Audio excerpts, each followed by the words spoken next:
this show, members, and how are you? I hope you're fine. Now, it was a sad situation over the weekend as we were focusing on Kebaso Morara, our young businessman venturing in multiple farms and doing great in whistleblowing. So he's somebody who is very important in the nation because he's checking on the country, on what is happening. Now he stands out, and so we wondered why the accident. Yeah. So see that image somewhere, and there's somebody taking photos, and later on it's claimed he might be the one who was causing this accident. So what is the gist? The accident happened when he was on his way from Embu after greeting the governor of that place, and you can see actually in the clip there's speculation that possibly it was an attempt to assassinate him. So let's watch and see.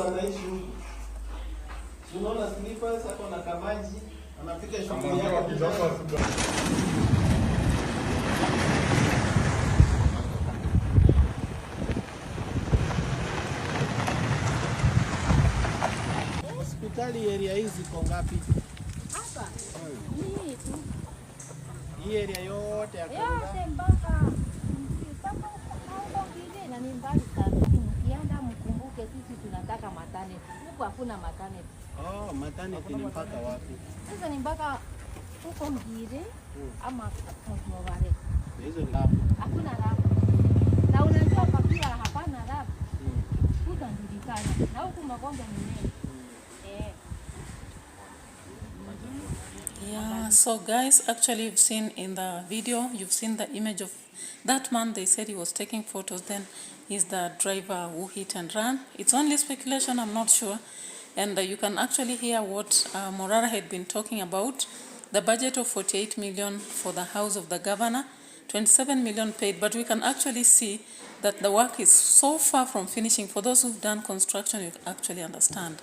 Now, see, he visits Karura dispensary, and the revelation is that there is no maternity, no lab, no toilet, or Embu. The crime scene actually here we can see him sensitizing citizens and educating them on what they should do in the next elections, talking about acquiring IDs and then hiding the elders. What do you think about this? Comment. Now remember, the protests have totally been denounced in the country, and so there is need to use comedy like what Eric is doing, social media utilization like Kamir and many other young people, the senators questioning like Sifuna and Onyonka, the way they question in parliament. Those are the only strategies that currently can stand out. And maybe from what I heard later in this video from Morara, it is us ourselves as citizens to see what corruption is actually doing to the country and deciding that if it's harming me, then what will I do? Now, the roads, he was also talking of 5 roads, and you remember he mentioned that 512 million had been paid. 512 whooping million, take that. So what he was saying actually could be causing possible assassination. Now I got into another understanding that in past the family of Morara has encountered this. So let's continue watching and see. Ni crime scene. Niko na mabarabara 5 za hapa Embu zenye nafaa kutembelea. Moja ni ile ring road yenye tayari ishalipwa pesa yote 512 million. Lazima nifike huko nifanye ukaguzi wa kina. Naonyesha mambo hayo. Kama sio mimi niliongeza kujenga soko. Hapo mahali nimeshika nitaendelea kufinya. Nitafinya. Mahali nimeshika ni mahali mzuri. Wamenitengea shilingi 100 mnasemaje? Asante. Nimeshukuru. Mungu ni mwema. We are all condemned to die. Nobody is getting out of this alive. Not even William Ruto. To me, I don't care. Serikali ati wanitishie maisha ya nini? Wakwende huko. There is nothing they can do to me. If they kill me today, kesho mimi naimba na angels. We are the ones who have created this society where we have allowed people to steal from us and laugh at us and still call us and give us more money kuendelea kutuchezea akili. Kama wa Kenya, the quality of leaders we have will come from the quality of the population. The more quality the population, the better quality the leaders. Salama. Nimefurahi sana kuja hapa kwa Lin Ngugi. Sasa nimeweka mpango ingine. Gani? Kwa hii studio hii. Yeah. Nilikuwa tayari nimekwisha weka mpango ya 15 billion ya hawa mama mboga na hawa watu makanga na hawa vinyozi na boda na wale wabeba beba. Sasa hawa wote wanaweza kusaidika kutoka kwa hii show ya Lynn Ngugi. Ni kweli si kweli? Ni kweli. Sijui kama tunaelewana. Tunaelewana. Okay, so we can actually see that he jokingly indicates in one of the interviews, you know, he's gone to so many interviews, and one of it is Lynn Ngugi's, and we have the JK Live. So we can actually see that he's jokingly indicating that no one is getting out here live, but man, you've got to really have nerves, and actually that is the spirit we need in Kenya, or else, you know, currently so many young people are struggling to even move out of Kenya or just get out of it because of what they are seeing. Now, we want to understand why he's so much into this, and we understand that he decided to whistleblow because of his experience as a student even at the university. He really suffered the oppressive aspects, you know, the power tool usage. So he's talking about tribalism, favorism, things that deny us the opportunities, and that rot of corruption that makes our country so bad for most of us. The sharp bandits in the parliament, and this powerful government that thinks that it can do everything to everybody. So is history repeating itself with this accident? And now we wonder. Now, currently, you realize that Raila was the whistleblower is no longer in the game, because actually he's fighting for a very high position, and he's up to that, and he got into government anyway. So the difference is from Morara, what matters is after death, where will you go? So he knows actually that he's treading on a dangerous path, but he's into it. So let's see more from Are the you videos. not fearful, especially comment, given that, you know, your grandpa, someone in your family has been assassinated before? In Ngugi, life is short. Life is very short for all of us. Even if I die today, next week unaweza nifuata. Hata si lazima serikali ku you can die of food. Yo, unaweza kula chakula ushibe sana. Can happen. Unaweza anguka. Stress inaweza kuua. Unaweza anguka. Kwa bafu, sabuni, kwa tiles, you slide, unagongelesha kichwa kwa wall, you die. Gone. Death, we are all condemned to die. Nobody is getting out of this alive. Not even William Ruto. Nobody is getting out of this alive. We are all dying. We will die. The difference between us is where you will go after death. That's the difference. Me, I've given my life to Christ. I have the hope of eternal life. Heaven is beautiful. Streets are paved with gold. Jasper and awnings are there. He's questioning the government. Yeah. And he says, you know what? He'll continue doing it as long as he can. And you mentioned something. So, tell me something. Growing up, and I know you come from a pedigree, for lack of a better phrase, it's a pedigree of people who stood up to government. Yes. Take me back. I come from a family of real warriors of this nation. My great-grandfather, Senator John Kebaso, was the first senator of Kisii in the Majimbo system after independence. And my late grandfather, Honorable George Morara the late, was a member of parliament for West Mogrango. Unfortunately, both of them lost their lives in circumstances that cannot be coincidence. Honorable George Morara, for instance, died in an assassination because of questioning the death of Tom Mboya. Honorable George Morara had traveled to Zambia. He was on a trip, a parliamentary meeting trip to Zambia, and the killer of Tom Mboya, apparently the government had said that it had charged him with murder and had hanged him, sentenced him to death and hanged him. But when my grandfather was in Zambia, he found the killer of Tom Mboya. In Zambia? Yeah, and he was like, oh my, oh my. The guy was there taking alcohol in a hotel. I was like, oh, I thought you died. I thought they hanged you.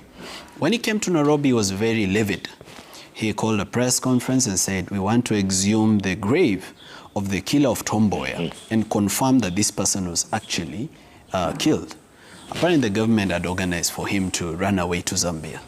So when he went for a fundraiser in Kakamega, after the fundraiser, as he was driving towards Kisumu, a lorry hit his vehicle, a lorry that was never found and never traced, the lorry. It hit his vehicle head-on intentionally, and then his vehicle rolled down the hill, and the people got out of the lorry and went to the vehicle, and when they realized he has not died, they hit him with blunt objects until he died. Yeah, that is a gruesome death of George Morara, but he lives on. His spirit lives in us. It lives in the rest of the family. And much as his death was tragic, we've already knelt down and prayed with my family, and we've broken generational, patterns. And I don't think that merely because it happened in my family, it will still happen to me. What we've seen in the video, actually, there is so much about this. From what we're experiencing is, the truth is, in Kenya, if you do anything to do with criticism, then you are prone to face the consequences.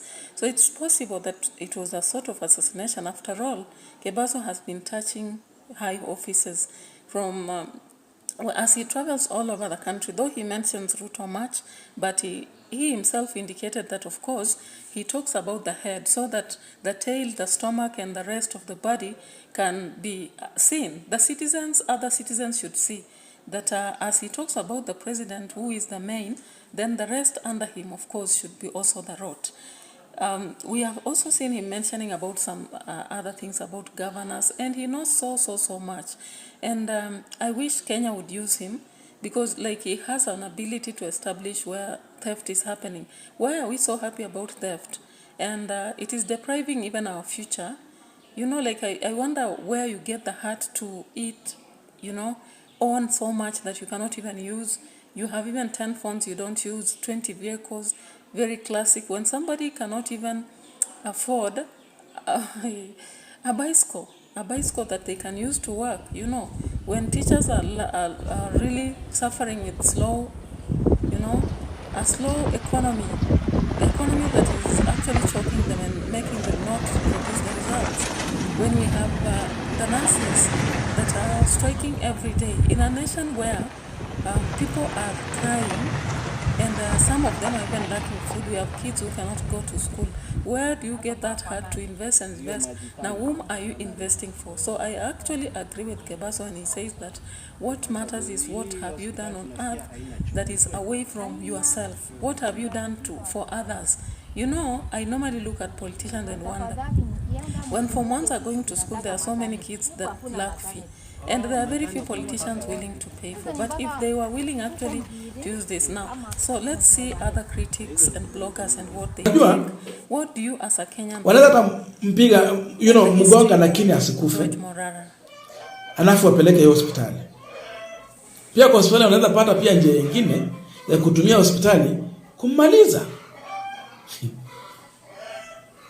Sasa chakwa kwa emergency na beba unapelekwa mahali pa kutibi. Morara, the grandson, is also out there looking for ghost projects and highlighting this ghost project. So criticism can lead to death.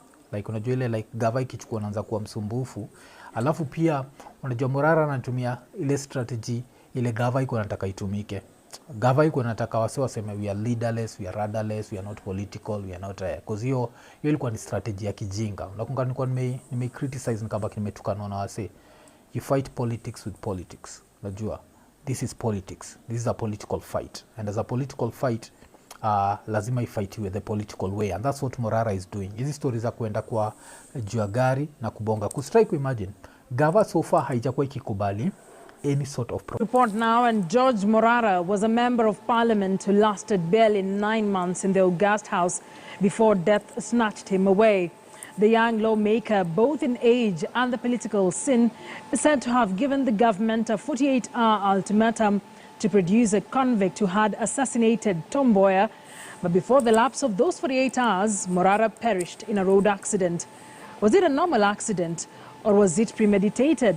Joint, he came face to face with a man called Nahashon Njenga Njoroge, who had been found guilty of assassinating Tom Mboya on 5th July the previous year.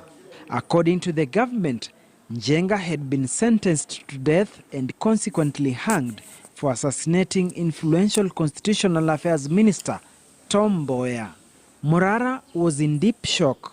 How could a man who was supposedly hanged be merrymaking in Lusaka, Zambia? When the committee, which was chaired by Kandara Member of Parliament George Mweshigi, arrived back in the country, their first stop was Parliament, and Morara opened the Pandora's box. Government was given a 48-hour notice to produce Nahashon Njenga. The lawmaker then left the capital for Kakamega, and within the same 48 hours he had given the government an ultimatum to produce Mboya's assassin. Morara perished in a grisly accident, a matter that raised suspicion until today.